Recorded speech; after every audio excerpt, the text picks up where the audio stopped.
ቀድሞ የኤፍቢአይ ዳይሬክተር የነበሩት ሮበርት ሙለር ከዚህ ዓለም በሞት መለየታቸው ተሰማ።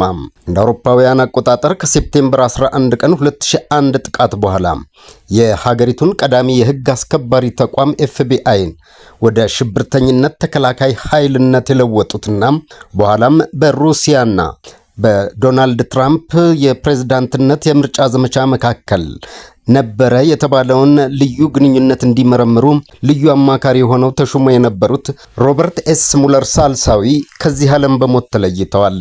ዕድሜያቸው 81 ዓመት ነበር።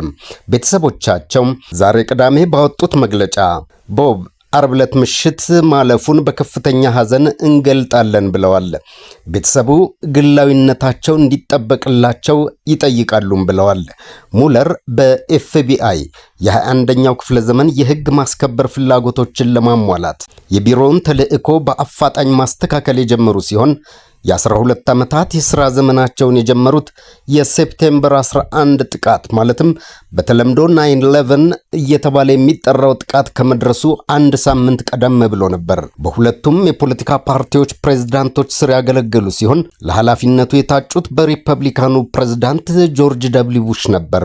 ያ አስከፊ ክስተት የቢሮውን ዋነኛ ቅድሚያ የሚሰጠው ተግባር ከሀገር ውስጥ ወንጀሎችን ከመፍታት ወደ ሽብርተኝነትን መከላከል በአንድ ጊዜ የቀየረው ሲሆን ይህም በሙለርና በተቀረው የፌዴራል መንግስት ላይ የማይቻል የሚመስል ከባድ መስፈርት ጥሏል። ይህም ከ100 የሽብር ሴራዎች መካከል 99ን መከላከል በቂ አይደለም የሚል ነበር። ምክንያቱም 100% መከላከል አለብን የሚል አቋም ተይዞ ነበርና። በመቀጠልም የትራምፕ የምርጫ ዘመቻ የ2016ቱን የፕሬዝዳንትነት ምርጫ ውጤት ለማዛባት ከሩሲያ ጋር በህገወጥ መንገድ ተባብሮ እንደሆነ ለማወቅ በፍትህ ሚኒስቴር በተካሄደው ምርመራ ልዩ አማካሪ ሆነው አገልግለዋል። ትራምፕ ስለ ሙለር ሞት በማህበራዊ ሚዲያ ባስተላለፉት መልእክት ሮበርት ሙለር ገና አሁን ሞተ፣ ጥሩ ነው፣ በመሞቱ ደስ ብሎኛል ብለዋል። የሪፐብሊካኑ ፕሬዝዳንት አክለውም ከእንግዲህ ንጹሐን ሰዎችን ሊጎዳ አይችልም ብለዋል። ኤፍቢአይ አስተያየት እንዲሰጥ ለቀረበለት ጥያቄ ወዲያውኑ ምላሽ ከመስጠት ተቆጥቧል።